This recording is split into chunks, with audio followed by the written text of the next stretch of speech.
Bulag ba ang mga pating? Ang mga pating ay may itim na mga mata. Madalas sinasabi na hindi sinasadya ng pating ang pag-atake sa tao. Kaso lang ito ng pagkakakilanlan. Ang pahayag na ito ay nagpapahiwatig na ang mga pating ay may mahinang paningin na hindi nila matukoy ang pagkakaiba ng isang tao at isang marine mammal. Gayunpaman, ang mga pating ay hindi bulag. Ang ilang pating ay may kapansanan sa paningin, ang iba ay ganap na colorblind. Ang lalaking ito ay nakakita ng isang matalinong paraan para sa pag-a-advertise sa mga lugar kung saan ang mga nakasabit na poster ay illegal. Imbis na labagin ang mga panuntunan, ginamit nila ang teknik na tinatawag na reverse graffiti na may high pressure water at isang stencil. Hinugasan nila ang dumi sa lupa upang makita ang isang print. At ang pinakamahirap na bahagi, ito ay hirap tanggalin. At dahil nalinis lang ito, walang dahilan para magmulta. Kumakain ba ng saging ang mga unggoy? Sa kabila ng mga larawan na nakikita natin sa pop culture, ang mga unggoy ay hindi kumakain ng saging sa kagubatan. Ang saging sa kagubatan ay naglalaman ng maraming matitigas na buto. Ang saging sa supermarket ay nagmula sa isang cultivated domestic plant na hindi kailanman nakita ng mga unggoy sa kagubatan, maliban kung sila ay malapit sa tirahan ng mga tao kung saan nakatanim ang mga saging. Alam mo ba,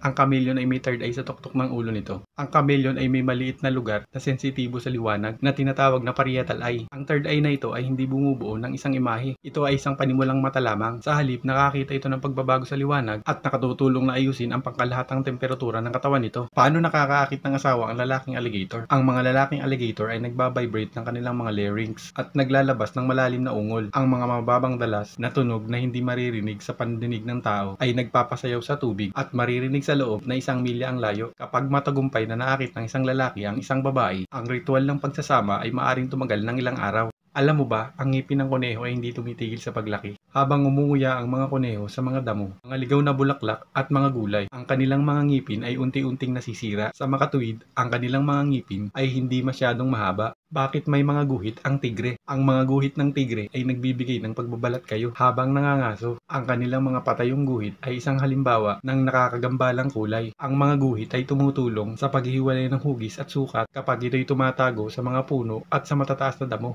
Ginagamit ng mga rakun ang kanilang mga kamay upang makakita. Karamihan sa mga hayop ay nangangaso sa tulong ng paningin, tunog o amoy. Ang mga rakun ay umaasa sa kanilang sense of touch na kinakailangan para sa pagkain sa gabi. Sasampalin ka ng asong ito ng high five kung bibigyan mo ito ng $1. Ngunit kung hindi siya interesadong makipag-high five sa'yo. Ito ay nagpapakita ng business is a business. Bakit may orange na mga ngipin ang mga beaver? Ang mga beaver ay may ngipin na mahaba, orange na incisors na kulay kahel na mula sa isang iron-rich protective coating na enamel. Ang mga beaver ay may high iron content na pinalalakas ng bakal ang kanilang mga ngipin at pinoprotektahan sila mula sa mechanical stress. Ginagawa rin itong lumaban sa acid ang kanilang mga ngipin. Ang beaver ay nangangailangan ng malalakas na ngipin upang suportahan ang kanilang ugali sa pagpuputol ng puno. Nakakita ka na ba ng pinakamalaking puno sa mundo? Isipin mo, isang puno na mas mataas kaysa sa isang 3 palapag na gusali na may kahoy na napakakapal. Maaari ka magmaneho ng kotse sa ilalim nito at ito ay nabubuhay ng higit sa 5,000 taon. Hindi ito isang fairy tale. Ito ang totoong buhay na redwood na matatagpuan sa Hilagang Amerika.